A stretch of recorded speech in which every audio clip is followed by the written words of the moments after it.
নমস্কার বন্ধুরা, কেমন আছেন সবাই? চলে এসেছি নতুন একটা রেসিপি নিয়ে, মায়ের হেসেলে। আজকে আমি বানাতে চলেছি বেগুন পোড়া। অনেকেই বেগুন পোড়া বা বেগুন শাঁকা খান, তবে চলুন আজকে কিভাবে বেগুন পোড়া করছি দেখুন।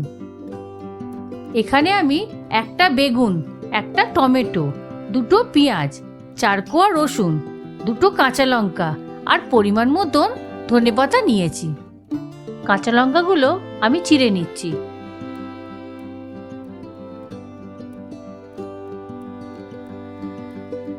এবার বেগুনের চারদিকটা লম্বা করে চিড়ে নেব। এই বেগুনের চিড়ার মধ্যে 1 কোয়া রসুন আর একটা করে কাঁচা লঙ্কা চেপে চেপে ঢুকিয়ে দেব। এই বেগুনের মধ্যে রসুন আর কাঁচা লঙ্কা দিয়ে পোড়ানো হলে এর কিন্তু ফ্লেভার দুগুণ বেড়ে যায়। চলুন, বেগুনের কাজ তো মিটে গেল। এবার একটা পেঁয়াজ খোসা ছাড়িয়ে কুচি কুচি করে নেব।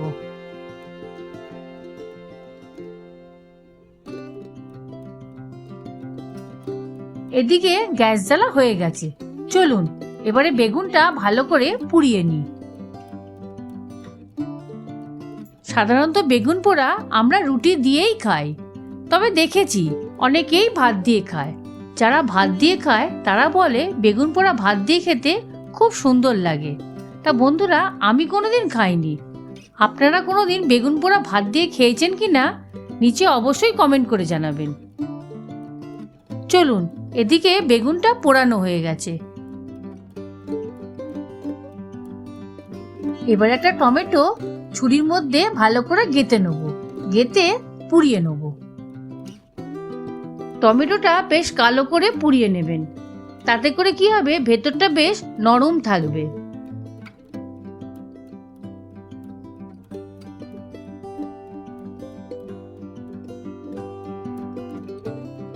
এবার একটা পেঁয়াজ ছুরিতে এইভাবে গেঁথে নেব, গেঁথে ভালো করে পুড়িয়ে নেব। পেঁয়াজটাও কালো করে পুড়িয়ে নেব, এতে ভালো স্মোকিনেস আসবে।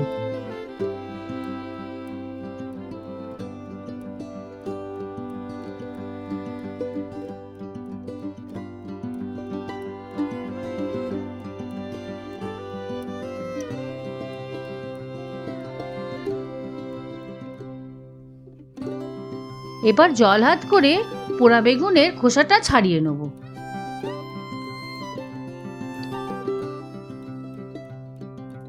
বেগুনের খোসা ছাড়ানো হয়ে গেছে।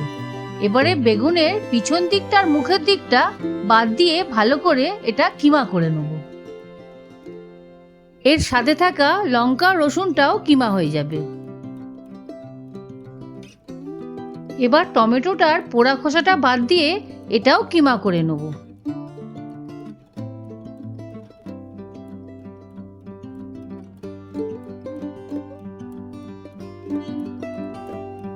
এবার পোড়া পেঁয়াজের খোসাটা বাদ দেবো না, এটা সমেত কুচিয়ে নেব। এই পোড়া পেঁয়াজের স্বাদটা কিন্তু খুব মিষ্টি হয়, তাই এটা বাদ দিলাম না। এবার কড়াই তেল দিয়ে দিয়েছি, এবারে পোড়া পেঁয়াজটা দিয়ে দেবো, সাথে কিছু ধনেপাতার ডাঁটি দিয়ে দেবো। এগুলো হালকা একটু ভেজে নেব।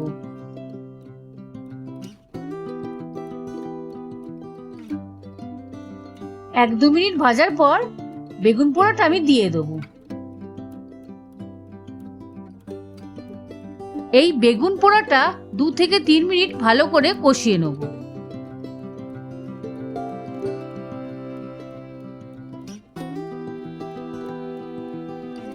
দু থেকে 3 মিনিট কষানোর পর পোড়া টমেটোটা দিয়ে দেবো।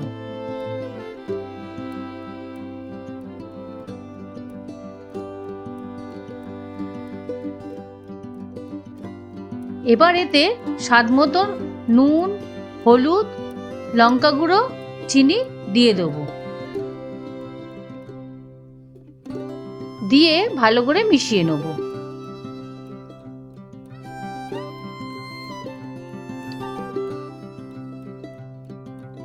প্রায় 2-3 মিনিট কষানোর পর ওপর থেকে কিছু কুচো পেঁয়াজ ছড়িয়ে দেবো।